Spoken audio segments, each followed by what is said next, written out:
According to police reports and court documents, on the 10th of December 2020, YFN Lucci and 3 other men drove by car to a location in Atlanta. One of the people Lucci was with was named James Adams. He allegedly recorded himself whilst in the car with Lucci, telling the camera that they planned to fuck the city up. Now, the 2 other men that YFN Lucci was with were Rayvon Boyd, aka CP3, a rapper from Miami, and a man named Leroy Pitts. According to a warrant, Lucci drove his car full of hitters to the 900 block of Dimmock Street at around 5:15 p.m, pulling onto a shoulder when Adams and Boyd began to open fire from the car. Whoever they were shooting at shot back, with that man, James Adams, in Lucci's car being fatally struck in the head, dying, and subsequently being thrown from the vehicle, or as the police described it, manually ejected. They threw him out the car, with a harrowing 911 phone call being made by an innocent woman who was just passing by and found this dead body in the street. What's the address of your emergency? We need an ambulance. Somebody is laying out. Somebody, I don't know if he barely. Let me connect you. Stay on the line. Somebody just threw him out of the car. Let me connect you to the ambulance. Huh? He's still trying to fight for his life.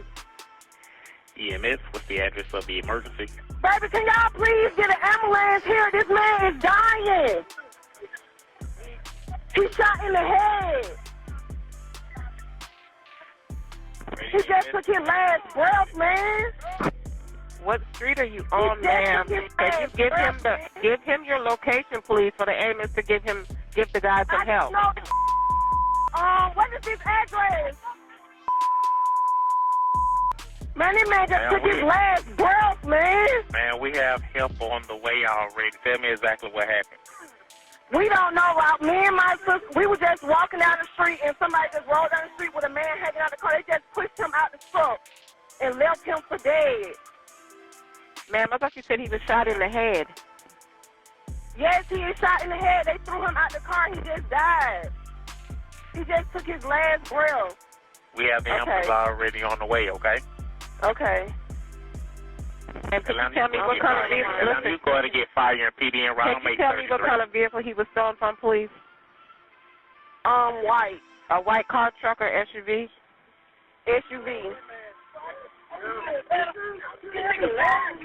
What direction did the SUV go? Yes, his whole body was just hanging out the car. Listen, just stay on the phone. Can you tell me if you saw any of the people that were driving the car, whether they're adults or kids? They were driving real fast, and we seen his. All right. Now, one of the men that they were shooting at eventually turned up at a local fire station with a gunshot wound, and just over a month after the incident itself, YFN Lucci was identified as the driver of that car. Now, weirdly, in between the shooting and his arrest, YFN Lucci appears on DJ Vlad for an interview once again. Now, it's unclear exactly when the interview was recorded, but the comments are frankly wild, with many people suggesting that Detective Vlad may have had something to do with building the case. Now, obviously that's just jokes, but there were some very interesting and illuminating moments in this interview. Lucci explained that at this point things were so dangerous for him in his city that he had to ride around in a bulletproof car. Well, you actually have a bulletproof GMC? Yeah, yeah. Okay. I paid $145 for it. That's not bad. Nah, hell no, not to save your life. Lucci also commented on the feud with Thugger, saying that there was nothing to work out between them, and also saying that he never sees him in Atlanta. But could it be worked out? Y'all do some music together? We ain't nothing to work out. He in LA. I'm in the A. Shit. So you're saying he doesn't even stay in Atlanta anymore? I don't never see him. Now, Lucci would eventually turn himself into the police on the 15th of January 2021, with Young Thug reacting to the news, saying free all, because he doesn't want to see anyone in jail, op or not. And soon, Thug's wish would come true, as Lucci would appear in court after a few days in jail, eventually bailing out on $500,000 bond. Being seen on social media February 2021, celebrating his release after bonding out. Hey, boy, home. You hear me? I had to switch the jacket inside out, man. I didn't want to come out the same way I went in. I got this shit on my ankle. It's bigger than a motherfucker. Now, in my opinion, it's not unthinkable that Lucci could beat a case where he was the driver in a drill gone wrong where somebody in his car ended up getting killed. Problem is, the Atlanta police would have a trump card up their sleeve, because Lucci's mere involvement and proximity to this tragic mess placed him right in the middle of a tangled mess of interstate criminals. This allowed the Atlanta police to wrap him up, along with a bunch of his friends, in a massive racketeering case, which would be much harder to beat than those original charges for being in that car. And in May 2021, YFN Lucci Lucci probably had the most terrifying moment of his life, when the Fulton County grand jury issued a 75-page, 106-count indictment after a 6-month investigation, naming YFN Lucci among around a dozen other individuals in a massive racketeering conspiracy case targeting Atlanta blood gangs with ties to Bloods in different states.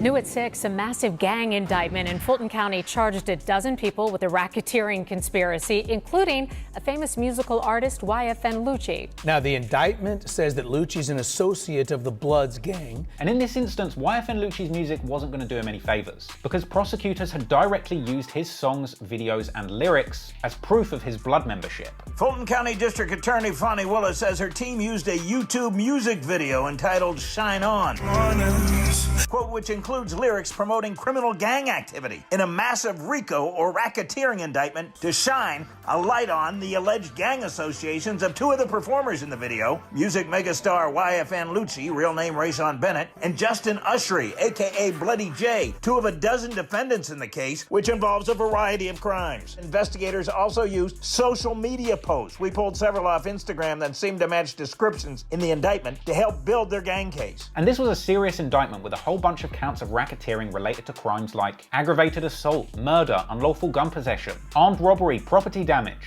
theft, and other gang-related charges. And along with Lucci, also charged in the indictment was big Atlanta Blood and early comrade of Young Thug and Lucci, Bloody J, whose YouTube uploads were used as direct proof that he was indeed a big old Blood. With both YFN Lucci and Bloody J's appearance in the music video for Shine On being cited in the indictment, and the indictment itself went on to explain the complex web of interstate gang activity that had been going on between YFN and the Bloods in other states. The indictment said that YFN was an Atlanta Blood set affiliated with the original Inglewood family Bloods from Los Angeles, with ties to the Atlanta Blood gang. It goes on to connect them to a Miami-based crew of Bloods called the Bloodhounds that emerged from the 13th Avenue gang, explaining that in Atlanta, the Inglewood family Bloods from LA are represented by local crews like ABG and Bird Gang under a national Blood umbrella that also incorporated some of these Miami sets. And whilst this indictment didn't target Young Thug or the YSL crew specifically, it did mention them and attempt to explain how their structure works, with it being said that YSL were apparently aligned with the Rolling 60s Crips from LA, which is maybe why we saw that early collab between Bloody J, Young Thug, and Nipsey Hussle, who was actually on that track talking about how Rolling 60s gangbang in different states. So this massive indictment puts the YFN crew in direct rivalry with the YSL crew, even going as far as to specifically describe the YSL members as referring to themselves as slats, and suggesting that their ops refer to themselves as SK or Slat Killers. Numerous YFN members are named in the indictment as having been spotted on social media referring to themselves as Slat Killers, and unfortunately for Lucci, the feds would make a whole bunch of effort to tie his gang activity to his music career, alleging that YFN started around 2015 and was mainly centered around Lucci himself, describing YFN as a racket as part of the racketeering case, going on to say that the gang not only committed crimes to further the organization, but also accused them of using social media to advertise the strength and influence of the gang, with specific social media moments being cited, like a clip of YFN Lucci posing with a gun, along with a caption where he allegedly had said, "I'm ready to noodle me an N-word." The cops said that the YFN recording studio was actually a gang stronghold, which even ended up getting shot up in a drive-by, and apparently after it was shot up, Lucci was caught on a jailhouse phone recording, telling his homies, "We are gang, and we need to move more dangerous like we're at war." The indictment went on to say that the 13th Avenue Hot Boys from Miami, who evolved into a Blood set called the Bloodhounds, were connected with the YFN crew through music, with Lucci himself apparently being given access to dangerous and inaccessible parts of Miami when visiting there to film music videos, referring specifically to social media posts of Lucci in the Pork and Beans projects, a notoriously rough Miami hood where he pulled up to film music videos. Motherfucking game right now. I know what the fuck going on, man.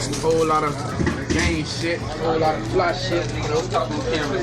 Ain't no hood, ain't no city where they say I can't go. And if that, I probably been that shit. Now the cops actually state that simply being on social media tagged in the Pork and Beans projects is enough to prove Lucci's leadership role in an interstate criminal enterprise. Now that might be a little bit of a stretch, but regardless, the cops say that these music collabs eventually flourished into a full-blown alliance in the streets between these two criminal Blood sets. Now this is how CP3, the rapper from Miami, ended up getting tangled up in that shooting where Lucci was driving and a man died, with CP3 being named in the indictment that also referenced his first day out rap music video. Frankly, Lucci's biggest mistake was being in that car when that shooting went down. Having been the driver of that car, Lucci is implicated in this indictment for murder, along with CP3 and Leroy Pitts, with the indictment saying that these three men caused the death of James Adams by participating in an assault and shooting at a number of other people who shot back. But here's the thing, beating that complicated charge on its own might not have been impossible, but it's what happened after that has made Lucci look so much worse. The indictment suggests that following this tragic incident, Lucci allegedly made things worse for himself by tampering with evidence, by hiding the vehicle used in the fatal incident, then making matters even worse. All three people that survived being in that car are also charged with hiring the firearms used in the crime, and the situation wasn't made any better by social media posts by Lucci and his crew either, with Lucci being quoted having posted to his IG a few months after the incident, saying whenever he gets drunk he thinks about murder. Separate to that, another damning allegation against Lucci's character in this indictment is a claim that on the 1st of August 2020, Lucci strangled and beat a man just for playing the Ox music. And then, apparently, Lucci paid off the guy to avoid being charged. Not a good look for Lucci, and beyond that, several other people around him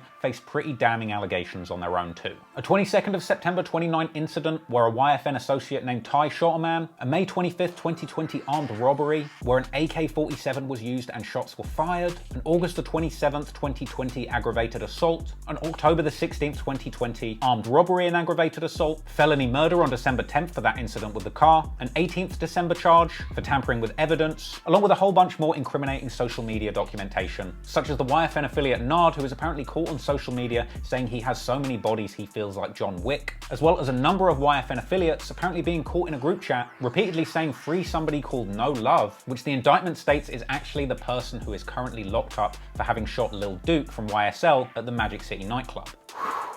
That's a lot of accusations. It's a lot to be accused of, and it's going to be a lot to fight. YFN Lucci's lawyer has outright denied the charges, saying Lucci is a successful recording artist, and his First Amendment rights protect him in saying whatever he wants in his songs and social media. Now, he's not a gang member. What he is an internationally recognized musical artist that is a triple platinum winner. Lucci's lawyer, Drew Findling, added, his First Amendment right to musically express himself is no different than the famous rock song, I Shot the Sheriff. It's not criminal activity. I'm not sure whether that argument's going to be enough to convince the feds. And as of today, YFN Lucci is still waiting to face this enormous RICO case. And to make matters even worse, while he was locked up, YFN Lucci just caught another major loss for his music career, apparently being ordered to repay $1.7 million after losing a case alleging that he had stolen the biggest hit of his career, Every Day We Lit. And that, unfortunately, is where the YFN situation is still to this day. And no matter how you look at it or what you choose to believe, I think it's safe to say that right now, things couldn't possibly get worse for YFN Lucci.